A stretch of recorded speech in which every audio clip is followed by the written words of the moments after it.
What's up everyone, General Ether here, and guys, a bombshell just dropped. A couple of days ago, we got the intro cinematic to Modern Warfare 3 Zombies. Yes, the full reveal of the story. And so me, as a story guy, I'm pretty pumped, and obviously we're going to cover this. Me and Blitz are going to be covering the entirety of Modern Warfare 3 Zombies as the season goes along. But if you are interested in that, you want to see more from us, please like this video because it helps out so much more than you know. It's one click, and it really helps us out in the algorithm and like supports what we're doing. It's awesome, and it's free, and of course you gotta do it if it's free, and be sure to subscribe too if you want more content like this. But anyways, let's start. So the intro opens up to Viktor Skakiev and his team, who is, by the way, going to be the main antagonist of this new season. So already that's pretty interesting. Alright, we're following the main antagonist for once in an intro cutscene. What the fuck?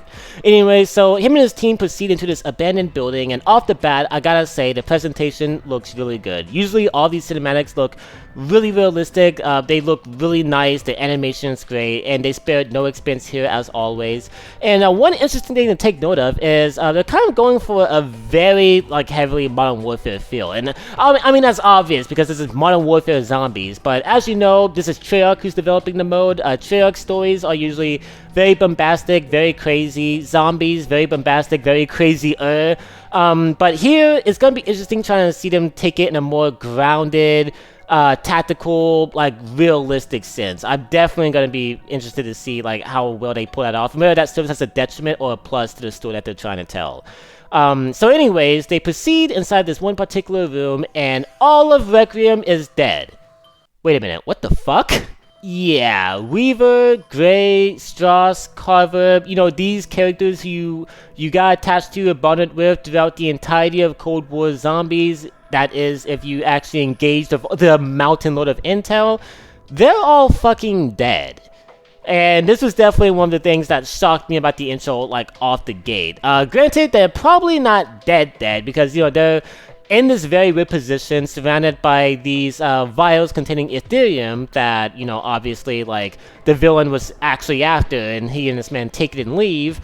And so maybe, like, they're somehow bounded to the essence within it, or, like, their souls are in the dark ether or whatever. I don't know. It's Call of Duty Zombies, anything can happen, but if it does turn out that they're actually just dead, like, these are how they die in the storyline, no ifs, ands, or buts, they're never coming back, I am disappointed that this is the way it was revealed, and it does highlight an issue that I have had since Modern Warfare 3 Zombies was even announced, that being its placement in the story. So since this is like set, you know, in modern times, this takes place 40 years after the events of Cold War Zombies. So right now we have two congruent timelines. We have the present timeline, which is where Project Janus is happening. We have Eddie, the former director of Requiem, who's probably got some evil mastermind plan. We got Dr. Peck screwing around. We have all that going on in the present timeline. And then in this specific story, you know, 40 years later, we're following an entirely different set of characters, an entirely different plot.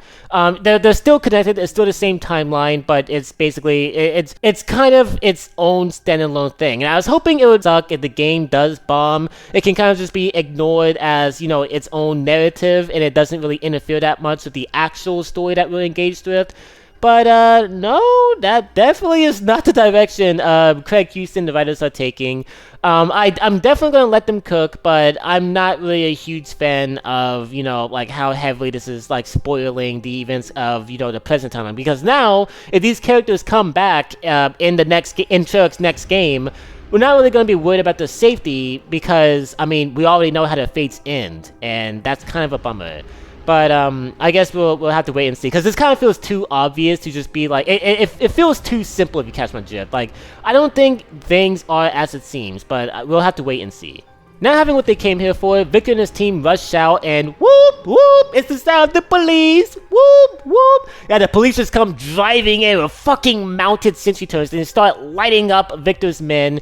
And so out of desperation, he dosed one of the vials, and the entire area is engulfed in a very thick gas. And as you might have guessed, everyone caught in that gas are turned immediately into bloodthirsty zombies. And the zombies look really fucking good. Like, it was really cool seeing like an actual, like, up close transformation. It was really neat. But mainly, the tone of the scene is just, it's very good. It also gave me a feeling that I haven't quite felt in a long time, like in Call of Duty Zombies, and that was a kind of unsettling feeling. Like just the very dark music, the awesome visuals, the zombies bashing their head against the car.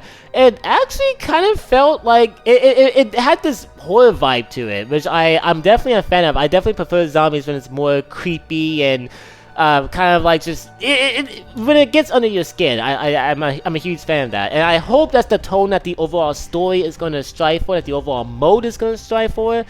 But like I said, the cinematic is not representative of the actual game most times, so we'll just have to wait and see if any of this is kept. We then flash cut to the good guys who are going to be participating in Operation Deadbolt, which is obviously going to be the operation to contain the infection and figure out what's going on and get to the bottom of things. We have some notable characters here. So first we have Soap McTavish, and this is another thing that really worries me. If you're unaware, as of Modern Warfare 2019, every single thing is connected. So campaign is canon to multiplayer, multiplayer is canon to zombies, zombies is canon to the campaign, Modern Warfare is canon to Cold War, Cold War is canon to Vanguard. Everything is canon. Everything is canon. Like, everything is connected. And I'm fine with that, or at least I was fine with that, just so long as it just remains like, you know, like neat little references that keeps everything connected, but at the same time they're not directly crossing over with each other. Well, a good example is the ending of Vanguard, where, you know, Russian sniper lady like just name drops like something from the Dark Ether timeline, like stuff like that. Like, was really cool. It was really cool to see. It made the universe feel like more grounded, but at the same time, Vanguard's campaign was its own thing, and Vanguard Zombies mode was its own thing. Like, they didn't cross over to each other. Like, here, they're not really doing that. I mean, Soap McTavish is one of the main fucking protagonists of Modern Warfare. He's one of the most iconic Call of Duty characters. And so this shows, to me, a huge interest in connecting things even further. And I'm not really down with that. I prefer Zombies as its own thing. I think that gives the writers a lot more room to work with. And overall, it's just, Zombies world building is something that's really fascinating. Its characters are really fascinating. I just like Zombies as its own thing. I don't want to have to play the campaign to have to understand anything that's going on in Zombies, and vice versa.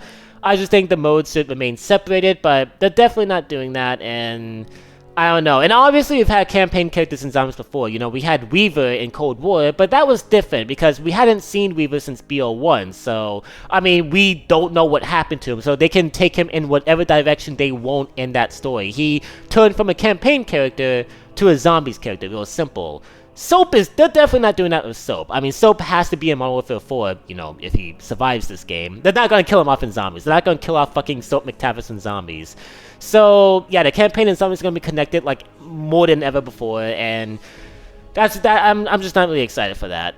Anyways, the cutscene ends with everyone hopping off the helicopter, and there we go. So, yeah, as you guys can tell, I'm very skeptical of the direction they're taking the story. I'm gonna let them cook, because, you know, aside from the second half of Vanguard's, most of the stories have been really well written and really neat, and I have faith in the writers. I have faith in Craig Houston that this story is gonna, like, be pretty fascinating and pretty interesting to delve into. Some, like, neat little, like, there's some neat little twists and neat little, like, lore implications. Something that I'm hoping for is that this new villain, Viktor Skakiev, is actually gonna be interesting, because when you really think about all the villains we've had in the Dark Ether stories so far, they've been pretty lackluster and one-dimensional. Kravchenko was just a standard mustache-twirling villain.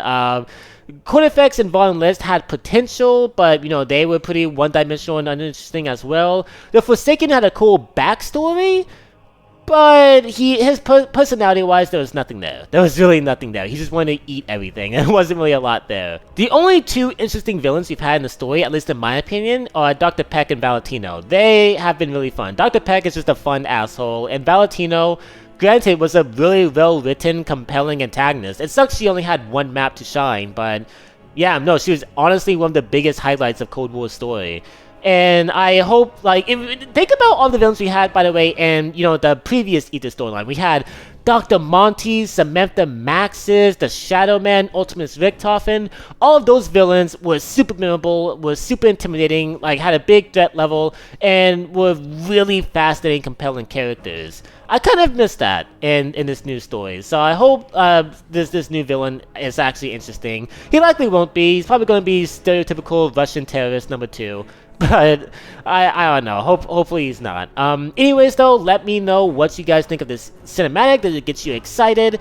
Are you worried like I am? I'm not really super worried. Like I said, I have faith. It's just I'm not really vibing with a lot of the stuff that was established in this cutscene. But do let me know. And also, like I said earlier, be sure to subscribe and like the video. Me and Blitz are going to be covering Modern Warfare 3 Zombies as we get more information, as like, you know, more content rolls out, so be on the lookout for that. Anyways, we hope you guys have enjoyed this video, and have them please like and subscribe, and as always, I will see you guys next time.